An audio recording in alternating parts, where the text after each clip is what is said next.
ఛత్తీస్గఢ్ తెలంగాణ సరిహద్దుల్లో భారీ ఎన్కౌంటర్ జరిగింది. ఎదురుకాల్పుల్లో 3 మావోయిస్టులు మృతి చెందారు. ములుగు జిల్లా వెంకటాపురం మండలం కర్రెగుట్టల వద్ద మావోయిస్టుల మృతదేహాన్ని పోలీసులు స్వాధీనం చేసుకున్నారు. అలాగే AK-47 సహా పలు ఆయుధాలు పోలీసులు స్వాధీనం చేసుకున్నారు. ఎన్కౌంటర్లో తెలంగాణ గ్రే హౌండ్స్ బలగాలు పాల్గొన్నాయి.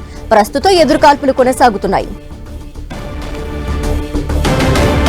మరిన్ని డీటెయిల్స్ మా ప్రతినిధి సైదులు అందిస్తారు. సైదులు,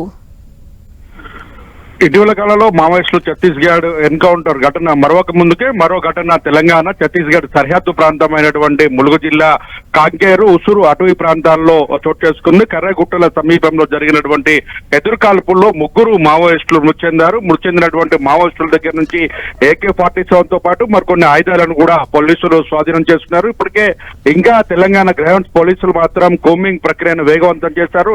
ఎదురుకాల్పులు కూడా కొనసాగుతున్నాయి. దీనికి సంబంధించి చూస్తున్నట్లయితే ఇటీవల కాలంలో జరిగిన దాదాపుగా ఈ వారం రోజుల వ్యవధిలోనే మొన్న జరిగినటువంటి ఎన్కౌంటర్ లో బస్తర్ కు సంబంధించిన ఎన్కౌంటర్ లో 13 మంది మావోయిస్టులు, ఇప్పుడు తెలంగాణ ఛత్తీస్గఢ్ సరిహద్దు ప్రాంతంగా ఉన్నటువంటి ములుగు జిల్లా కర్రెగుట్ట సమీపంలో జరిగినటువంటి ఎన్కౌంటర్ లో 3 మావోయిస్టులు, మొత్తంగా చూసుకుంటే 16 మంది ఈ వారం రోజుల వ్యవధిలోనే దాదాపు 25 మంది పైగా మావోయిస్టులు మృత్యువాత పడిన పరిస్థితి ఉంది. ప్రతిరోజు మొత్తం అటవీ ప్రాంతాలను ఛత్తీస్గఢ్ కావచ్చు, తెలంగాణ సరిహద్దు ప్రాంతాలు కావచ్చు, అన్ని ప్రాంతాల్లో కూడా మావోయిస్టులు వేరే లక్ష్యంగా కేంద్ర రాష్ట్ర బలగాలు కోమింగ్ ప్రక్రియను వేగవంతం చేసిన వేసవి కాలం కావడంతో అటవీ పూర్తిగా ఎండిపోవటం, రాలిన ఆకుల స్థానంలో కొత్త ఆకులు ఇప్పుడే చిగురిస్తున్న నేపథ్యంలో మొత్తం ఆకులు ఎండిపోవడంతో మావోయిస్టుల స్థావరాలకు సంబంధించిన దాంట్లో కూడా క్లియర్ గా ఆ డ్రోన్ల సహకారంతో ఐడెంటిఫికేషన్ చేస్తున్న నేపథ్యం అయితే కొనసాగుతుంది. దీంతో ఒకసారిగా అటు సరిహద్దు ప్రాంతాల్లో హై అలర్ట్ ప్రకటించారు. ఎందుకంటే 2 రోజుల క్రితం జరిగినటువంటి encounter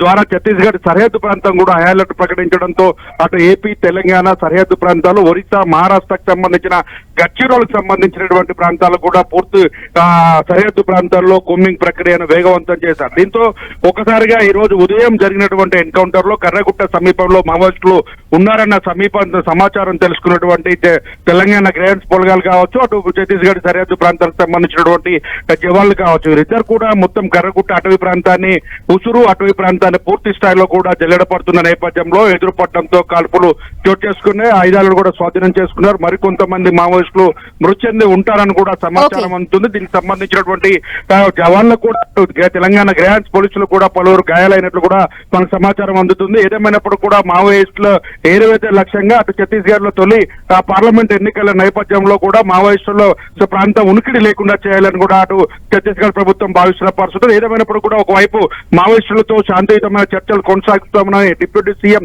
Vijay Sharma Chhattisgarh CM deputy CM చెప్తున్న నేపథ్యం, మరోపక్క ఛత్తీస్గఢ్ లో తెలంగాణ సరిహద్దులో కాల్పులు మోతం అవుతుందని చెప్పుకోవచ్చు. Thank you Saidulu.